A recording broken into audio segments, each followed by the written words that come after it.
Are the New York Giants better or worse on offense? We're going to break down the units and we're going to find out next on the LockedOn Giants podcast. You are Locked On Giants, your daily New York Giants podcast, part of the Locked On Podcast Network, your team every day.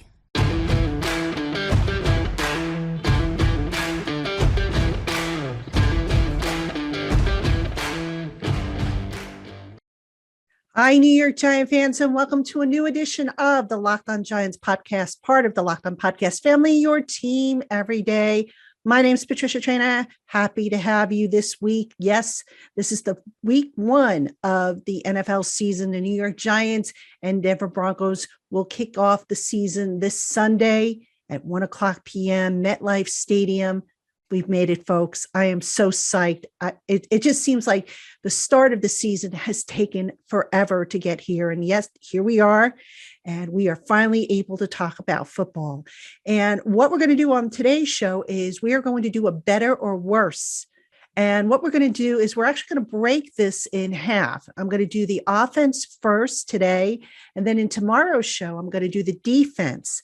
And then on Wednesday, the Giants are back at practice. They're actually practicing Monday, but they don't actually start practicing for Denver until Wednesday. So we'll just pick up with the coverage there.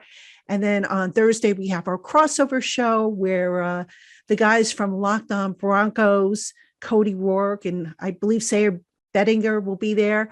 We're going to break down the game. And then Friday, we'll just wrap up the coverage as we get you ready for week one of the New York Giants 2021 season.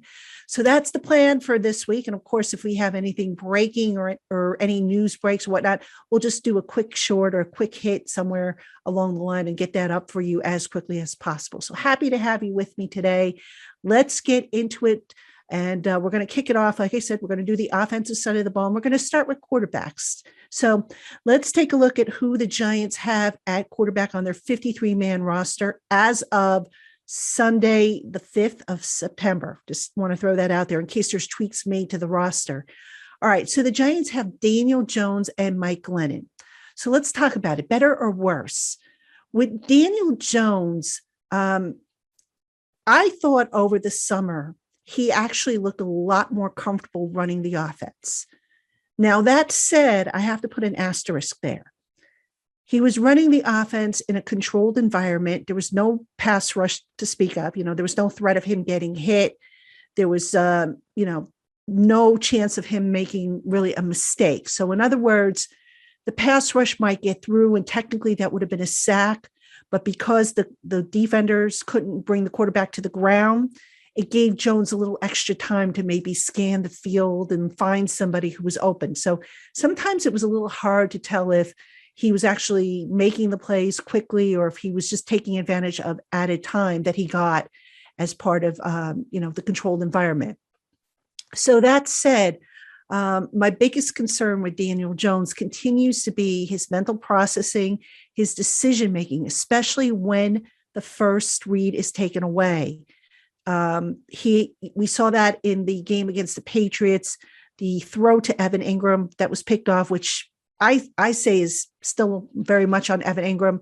That was a throw that Daniel Jones should have never made. And then there was another throw on that series of plays. I think it was in the second quarter where Daniel Jones took a hit, I believe it was, and he missed a wide open Vonta Booker. He had a window to throw to Vonta Booker, and he totally didn't see it, even though it was in the middle of the field. So little decisions like that pop up kind of, they worry me. So we'll see how Daniel Jones holds up, offensive line notwithstanding, and of course, playmakers notwithstanding, because those decision-making processes and, when he gets rid of the ball, that's on Daniel. That's not really on the offensive line per se or anybody else. That's Daniel's call. Mike Glennon, the backup. Now, this is interesting because the Giants swapped out the more athletic Colt McCoy for Mike Glennon with the stronger arm. Now, if you read me over on Giants Country, I posted a stat saying that the average NFL quarterback last year attempted a deep pass of 20 or more yards, something like 5.88 times per game. And that was Tom Brady of the Bucks. All right. So Daniel Jones, I believe, averaged, I want to say about 3 or 4. I think it was closer to 3 last year when he played. So Mike Glennon has the stronger arm, but he loses out on the athleticism.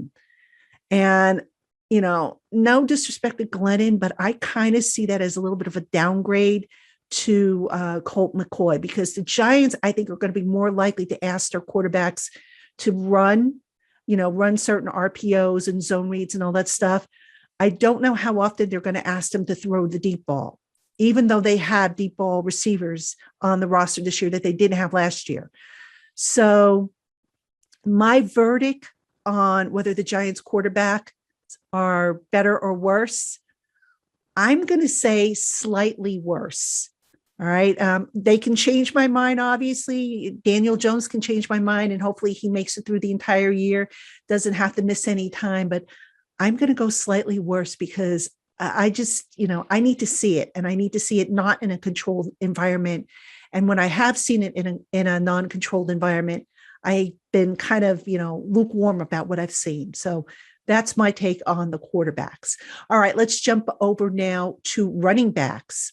So the Giants have Saquon Barkley, obviously, Vonta Booker, Gary Brightwell, the rookie, and then 2 fullbacks. They kept Eli Penny and Colin Johnson. Now, Johnson, we know, is going to be a special teams guy, the Nate Ebner, if you will. So Johnson is going to be the punt protector, I believe, on the punt team, and he's going to play all the special teams. So we'll kind of take him out of the equation and just kind of go with the 4 guys that the Giants have at running back. So Saquon Barkley, the Giants are feeling pretty optimistic, I think, that Barkley will be ready for week 1, even though, they're still kind of saying, well, will he or won't he? I think he will be. But again, I'm going to give you an asterisk here. I think Barkley is not going to be ready to take a full load, probably for the first 4 games of the season. They're going to gradually increase that because there's just no way I see the Giants suddenly taking off, the training wheels from Saquon Barkley and saying, okay, Saquon, take 80% or more of the snaps. I just don't see that. Doesn't make sense. So that said, I also want to see how Barkley responds to hits, taking hits in the game. Now, again, I talk about the control environment with the quarterbacks in the last, before. Barkley, even though he got some hits in a controlled environment, again, there's that key word there, during the Giants Thursday practice, the hits that he took were not true bone crunchers. They were pretty much, kind of like taps on the shoulder or on the arm, or, his teammates weren't going to bring him down to the ground. They weren't going to, gang tackle him and do all the things that maybe an opponent would. So I think that's what the Giants still need to see. And that's why I believe Saquon Barkley, when he does take the field, and again, I'm right now, as I record this, I'm pretty optimistic he will be out there for week 1. I'd be stunned if he's inactive. Now I'll update that. I'll update you as the week goes on if that changes, but no way Barkley's going to take a full workload. I don't see it happening. All right. So just on average, just so you know, I think Barkley has taken over 80% of the snaps on offense when he has been healthy. So I think, if anything, if he does play, maybe he'll get about between 5 and 10 touches, and I'm being very generous with the 10 touches, the high end of that range. And I would say maybe, if I had to guess, I can't see him taking more than 20 snaps at all in his first game back. Again, they're going to work him up gradually and just see how he responds. So that's the important thing.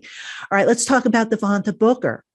Now, the Giants, as everybody knows, they decided to go in a different direction from Wayne Gallman, who, if you've been reading me or listening to me, I was a big, big fan of Wayne Gallman and how he ran, but just kind of how that whole relationship worked out. The 2 sides decided to go in a different direction. Okay, fine. Wayne Gallman went to the 49ers. They cut him. Now he's with the Falcons, I believe.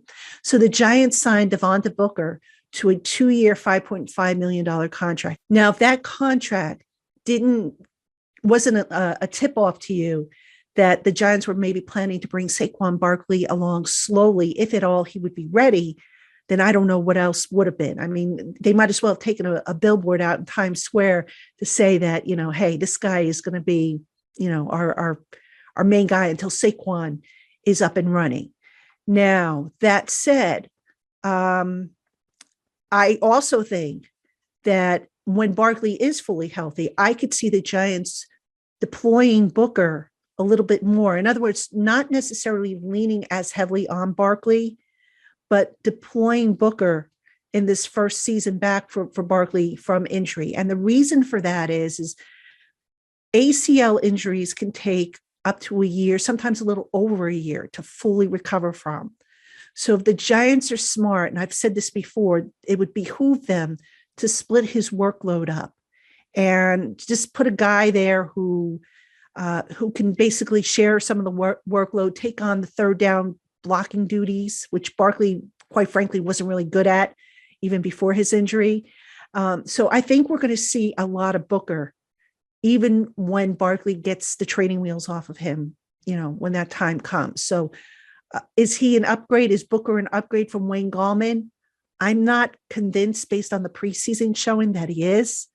But again, got to give him the benefit of the doubt, let him get, into a groove, into a cycle there. Running backs, the more touches they get, the better they become. So we'll see if Vonta Booker is better than what he showed in the preseason. But right now, I would say that's a downgrade from Wayne Gallman. Gary Brightwell, I wonder if Gary Brightwell is even going to get a game day uniform. I mean, I got to admit, I was surprised he made the roster. I mean, good for him. I'm glad for anybody who makes an NFL roster. But I wonder if he's going to be the guy who the Giants don't dress on game day, because if they're going to dress Eli Penny and Colin Johnson for their special teams value, and Penny also can contribute on the offense, I don't see how you justify dressing five guys. So if I had to take a guess, my guess is that Brightwell will not be active on game days. So, all right. So overall verdict, are the Giants running backs better or worse than they were last year? To be honest with you, the jury's out. All right. Depends on what happens with Saquon. I mean, if you had to pin me down and say that if they're better or worse than they were last year, I'm going to say worse because of all the uncertainties, because of Vonta Booker's summer, because of, Barkley coming along so slowly, which I don't disagree with, but we haven't really seen Barkley and what he could do in an uncontrolled environment. So right now, I'd say there's question marks. That's why I'm more inclined to say that the jury is out on the unit. But again, if you have to pin me down, I'm going to say worse with an asterisk, to be determined. All right. Coming up, we've got wide receivers, tight ends, and offensive line, folks. Stay with us. We'll be right back. Hey, Giant fans, we have plenty more coming up on the LockedOn Giants podcast today. But first, football season is back, so let's make the most of it with a better way to create your custom pool at runyourpool.com, the premier sports pool hosting service.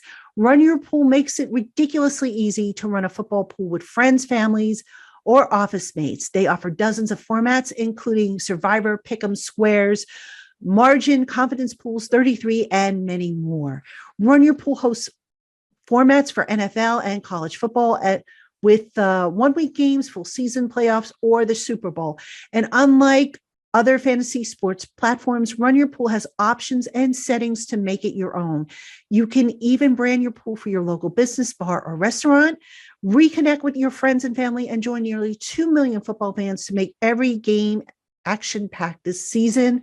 Check them out today and get $10 off at runyourpool.com/lockedon, or use our promo code LockedOn at checkout. Anywhere, everywhere in the world, Run Your Pool helps friends and colleagues compete. The NFL season is starting September 9th, so start today at runyourpool.com/lockedon and have your pool up and running in minutes. Runyourpool.com/lockedon. Game on.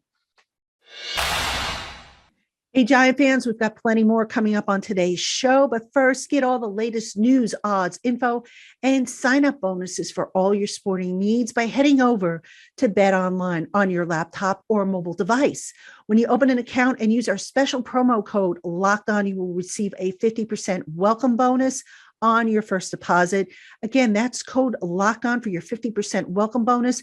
Terms and conditions apply. Bet Online, your online sportsbook experts.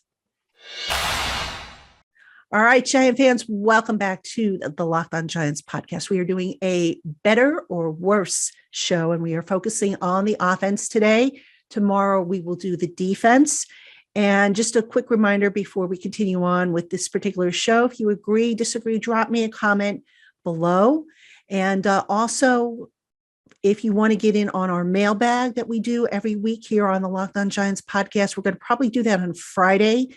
So the instructions are in the show notes below. Check that out. And, it'll just be easier if you email them to me. So this way I won't miss them. If you drop them in the comments box, sometimes I might miss them. So I don't want to miss your questions for the mailbag. So send those to me. All right. Now let us get back to evaluating the offense. And we're going to pick this up with the wide receivers. All right, so who do the Giants have at wide receiver? They have Kenny Galladay, Sterling Shepard, Darius Slayton, Kadarius Toney, CJ Board, and Colin Johnson. All right, so those are their receivers. Now, just an FYI, I think right off the bat, I'm going to start with Toney, who the Giants have been bringing back from the COVID list. Toney has just been really, really slow in his progress over the summer. COVID must have really knocked him for a loop. I am not expecting much from Kadarius Toney for the first quarter of the season. So I'm going to put that out there right now. Doesn't mean that Kadarius Toney is going to be a bust. Doesn't mean that it was a wasted pick. COVID affects everybody differently. I think, we all kind of know that from what science and research and articles have told us, but I'm not expecting much from Kadarius Toney. I do think, though, when he is healthy and when he is at 100%, this young man is going to be their gadget player to start. And by that, I mean, you're going to probably see him on jet sweeps. You might see him working out of the backfield, doing some of those razzle dazzle plays, maybe where they put his quarterbacking skills from his days in high school to use. So, I don't want to use the word gadget. I probably shouldn't use that word, but I can see him doing some of those plays, some of those things that he did down in Florida, especially considering that Toney, remember, now this is the thing to remember about Toney, he is still relatively new to playing traditional receiver.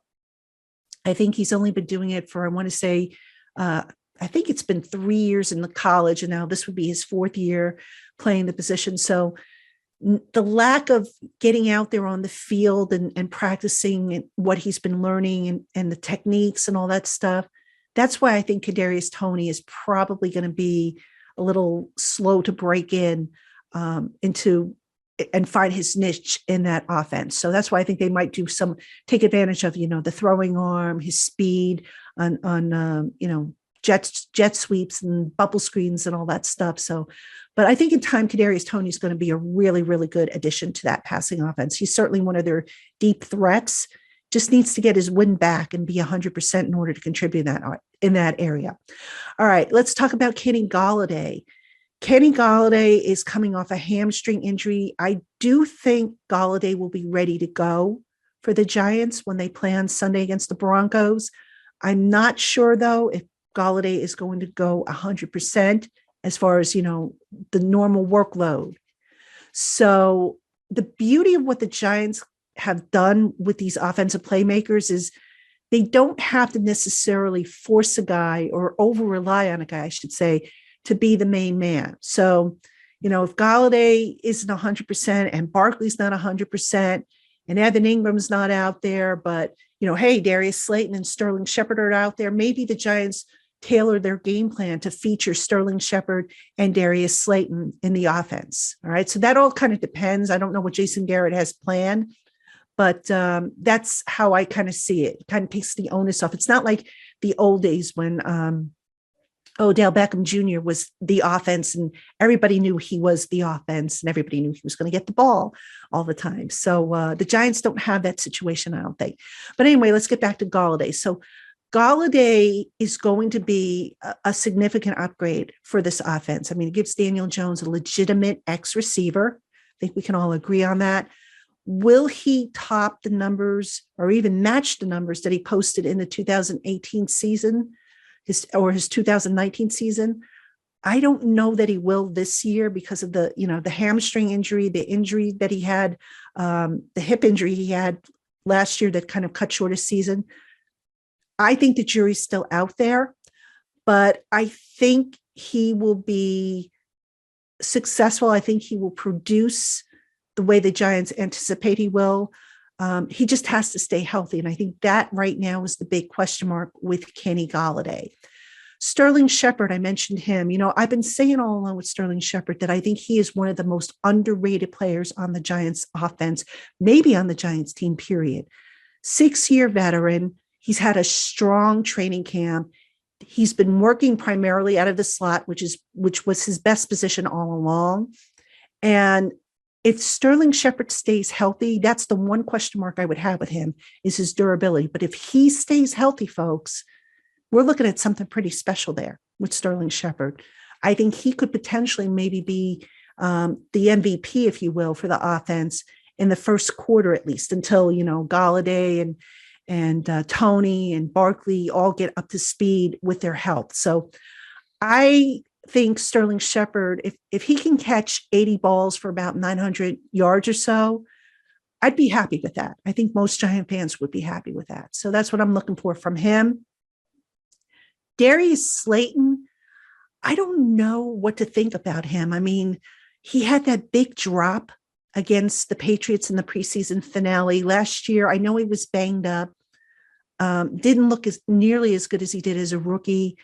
And I think he also had, I want to say, I know he injured himself in the Patriots game. I can't remember. Did he have the elbow or the foot? I can't remember what his injury was. But anyway, he got banged up in that game as well. That said, I think you're going to see Darius Slayton take a reduction in his pass targets with the other guys that are there in front of him. So if I had to take a guess on catches, I would say maybe, I don't know, about 40 catches, 600 yards. So that's a dip there. And, I think Slayton could still be productive, but he's not a number one receiver. He proved that. I don't even know that he's a number 2 receiver. Number 3 receiver, maybe. But he's a guy that I think his role's maybe going to dip a little bit. All right. And then we have CJ Board, who is going to be special teams primarily. And then Colin Johnson, whom the Giants picked up off waivers from the Jaguars. So Colin Johnson is 6'6", 222 pounds. And if you checked out the show that I did last Thursday, I think it was, when I had the show on the 3 waiver wire pickups, I had Tony Wiggins on the show, who covers the Jaguars for LockedOn Jaguars. And when I asked Tony about what Colin Johnson brings to the table, he said catch radius, speed.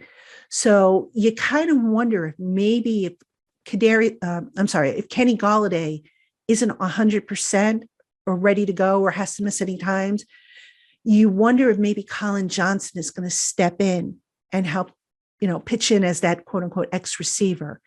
Because, Daniel Jones, he hasn't had really many skyscraper type receivers to work with. And now all of a sudden he's got Colin Johnson, 6'6", Kenny Galladay, Darius Slayton's kind of on the tall side. So, that's going to help Daniel Jones, definitely.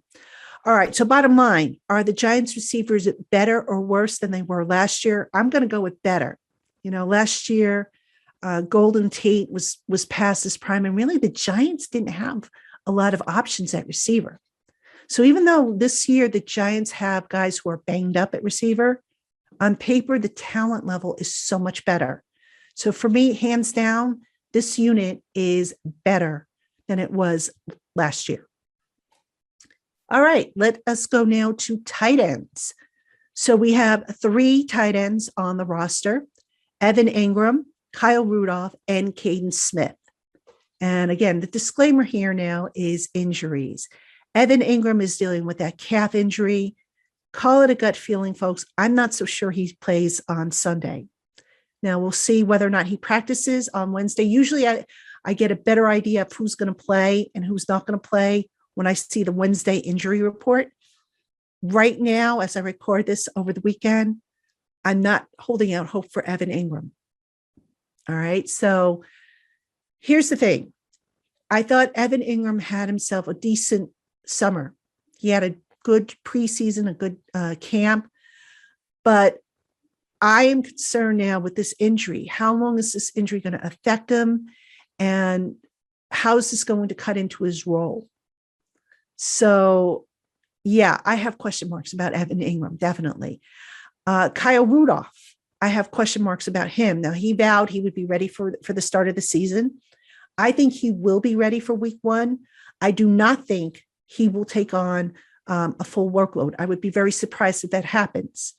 So I think the Giants, what they will probably end up doing is they'll be relying a lot on Kaden Smith, which is not necessarily a bad thing. Kaden Smith isn't a horrible player. I mean, he's not athletic as a Rudolph or an Ingram, but he's a pretty decent blocker. So I think they can get by with him.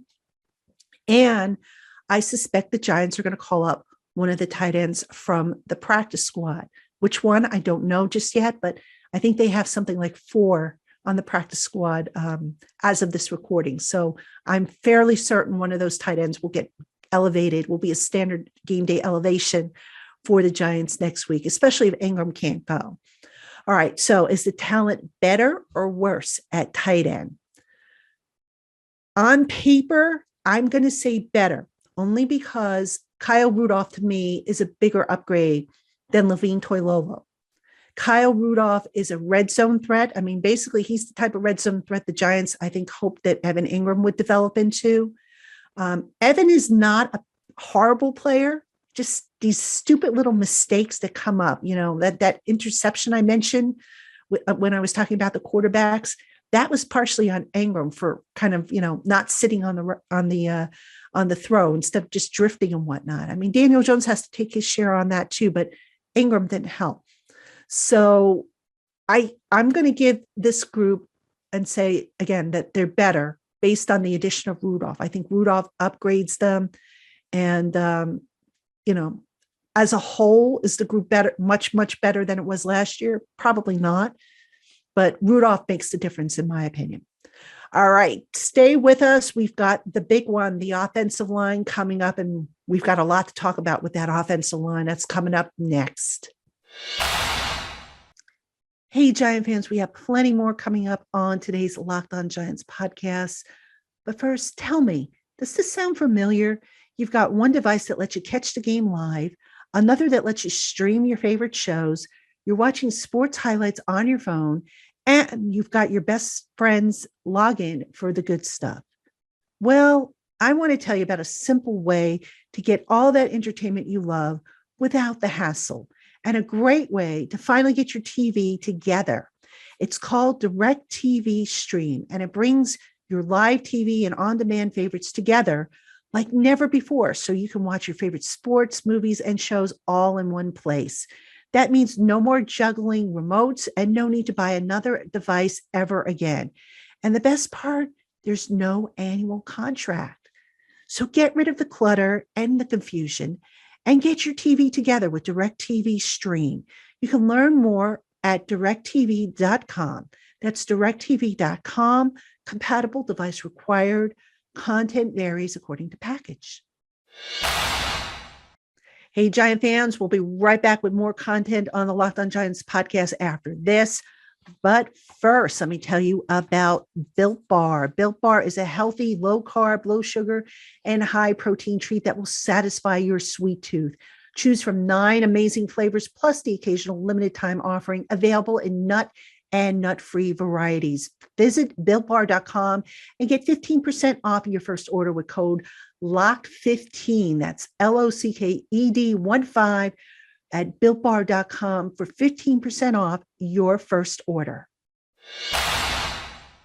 All right, Giant fans, welcome back to the Locked On Giants podcast. We are doing a better or worse breakdown of the New York Giants football team. Today we are doing offense. Tomorrow we are doing defense. And so far we have done all the skill position players. So that leaves the offensive line. Yep, I saved the best for last. Well, kind of, the most interesting group, let's just say I saved for last. So, all right, let's talk about who the Giants have, where they stand, and what's going on here. So the projected starting line, and this is if everybody's healthy: Andrew Thomas at left tackle, Shane Lemieux at left guard, Nick Gates at center, Will Hernandez at right guard. Nate Solder is actually projected to be the starting right tackle ahead of Matt Peart. So that will leave the reserves being Matt Peart, Ben Bredeson, and Billy Price. The latter two being guys that they acquired via trade. All right, so let's start with Andrew Thomas, because this guy is a big one as far as, fourth overall draft pick last year, the Giants' first round pick, a guy who they were really looking to step forward and really, build on the end of last year when he started to settle down and play better. In limited preseason snaps, Andrew Thomas didn't look good. And a big problem, and I'm going to put a link to this article in the show notes. This is on Giants Country. Nick Volato broke down this Andrew Thomas's footwork, but I also took a look at the film, and a big problem with Andrew Thomas is his footwork and also his hands. Now, let me talk about the footwork real quick. When an offensive lineman retreats into pass pro, he's got to kind of kick back his leg far enough to establish a base, because I'm going to try and illustrate it with my fingers here. If your legs are parallel, you're very easy to push back. But if you stagger your legs a little bit, now when somebody's pushing at you, you now have your back leg to support you. And that's something Andrew Thomas, in the film that I saw for the New England Patriots game, that's something he wasn't doing. So he was getting beat. He just wasn't kicking out his back leg fast enough or far enough. And he was losing any leverage he had. And guys were getting around him. They were getting pressure on the quarterback. They were getting sacks. And it wasn't a pretty performance by Andrew Thomas. The other thing I took note of with Andrew Thomas is his hands. Now, when the ball is snapped, if you're not getting your hands and locking onto the guy right away in a run blocking situation, you're going to get beat. And there were many times when it just looked like Andrew Thomas was holding his hands down by his hips, and then for whatever reason delayed it, and then boom, brought his hands up. But by the time he brought his hands up, it was too late. So that's something I'm sure offensive line coach Rob Sale is going to work with on him, because that base and getting the hands up and getting that first strike, if you're not doing that, you're not going to win very many battles if you're playing offensive line. So stuff Andrew Thomas needs to work on to get better. Hopefully he works on it. Hopefully he smooths that out, because, hey, Bradley Chubb and Von Miller are coming, folks. That ain't easy. That's not easy at all. So hopefully they get that straightened out. All right, let's talk about Shane Lemieux. Now, Shane Lemieux has been dealing with the knee injury. And it was reported, I believe, by The Athletic that Shane Lemieux has a partially torn patella tendon. Now, that to me is not good news. The Giants, I guess, through treatment and rest and whatnot, feel that maybe it could be managed because they're trying to avoid surgery. And remember, the offensive linemen, they all wear knee braces when they play. That's something that Joe Judge kind of mandates for his offensive and defensive linemen. That said, I wonder about how far Lemieux is going to be able to go with that kind of injury. All right. The Giants asked their guards to pull. So is his pulling ability going to be compromised? Is his base going to be compromised? These are all things we need to see. And I thought it was very telling, by the way, that the Giants, after bringing Lemieux to Cleveland for the joint practices, left him at home against New England for him to get treatment. All right. Why wasn't he at New England? Even if he wasn't going to practice, why not bring him? So that's why I'm a little concerned about that position. And my guess is if Lemieux can't go, it's going to be Bredeson. And I'll be honest with you, I haven't done a whole lot of study on Bredeson, but we did put something up. Nick Filato did an article on Bredeson over on Giants Country, and I'll put that in the show notes too if you want to check that out. But the thing is now you're talking about shuffling the offensive line a little bit and going away from what you initially planned as your starters. And you've got to build up that chemistry and that camaraderie and that silent communication. And when you're playing with the offensive line configuration this late, that makes me a little nervous. You want continuity, and I get it. Continuity is in this modern day and age is hard to establish, but it can be done. And I'm a little concerned that the Giants are still kind of futzing around with the offensive line configuration. All right, Nick Gates, I think he's going to be fine. Although I wouldn't be surprised, speaking of guard, maybe the Giants decide to move Gates to guard and plug in Billy Price, who's a former number 1 draft pick at center. Not something I want to see, by the way, because Jones and Gates have been working together all summer. Now you introduce a new center, and you've got to build up that, center quarterback exchange. And I always remember Sean O'Hara telling the media that, when Eli Manning first came in, they would practice the center quarterback exchange hundreds of times a day to get it right. And, Jones, and if the Giants decide to move Gates to guard, Jones is going to have to really, put the extra time in with Billy Price if that in turn, that ends up being his center. So I'm a little nervous about that there. Will Hernandez, actually, I thought Will Hernandez had a good summer. Wasn't talked about much, but I thought he looked good. He moved well. I had concerns about him making the switch from the left side to the right side, but I would say in the list of problems on the offensive line, he's probably like down there at the bottom in terms of the prioritized problems.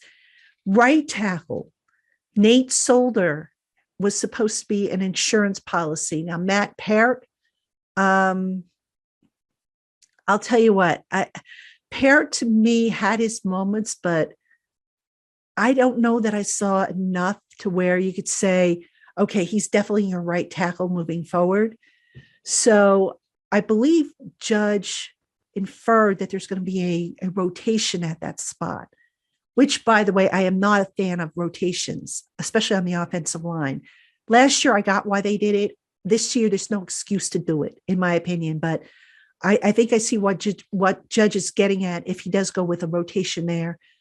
I don't know if he's necessarily doing those guys any favors, but I kind of see the logic behind it. And that is to get them experience a little bit at a time, as opposed to just, throwing them in the deep end of the pool and expecting them to swim without a life preserver. Anyway, that right tackle spot, I'm a little concerned. Solder hasn't looked bad, but again, remember, he didn't play last year. He's coming off a 2019 season where he just wasn't very good. I'm worried about that right tackle spot. I'm worried about the depth they have at offensive tackle. I know they kept a couple guys on the practice squad. Jackson Barton was a guy who was very intriguing. I suppose they could call him up if they need to, but I'm not getting a warm and fuzzy feeling about the offensive line at all. And I'm sure I'm not alone when I say this. I had hoped it would work. I had hoped that it would gotten better.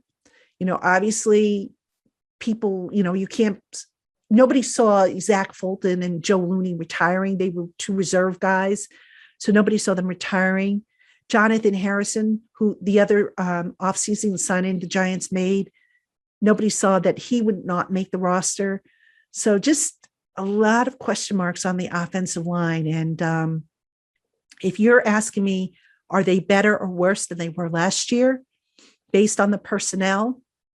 I'm going to say, believe it or not, worse.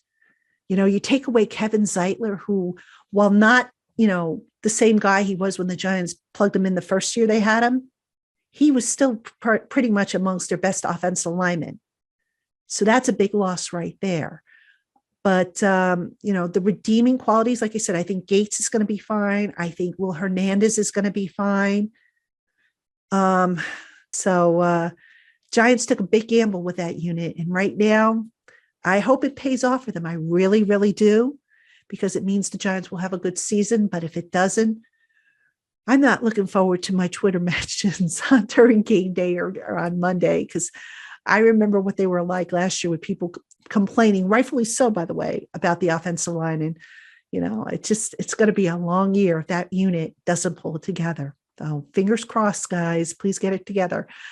All right, Giant fans, that is going to do it for this edition of the LockedOn Giants podcast. Don't forget, tomorrow we're going to do the defense, for better, for worse, and we'll also talk about special teams on tomorrow's show. Make sure you check out the show notes for the articles I mentioned, as well as for the email address if you want to get in on our Twitter mailbag, which right now we have planned for Friday. So until then, folks, thank you so much for tuning in, and we'll talk to you again tomorrow.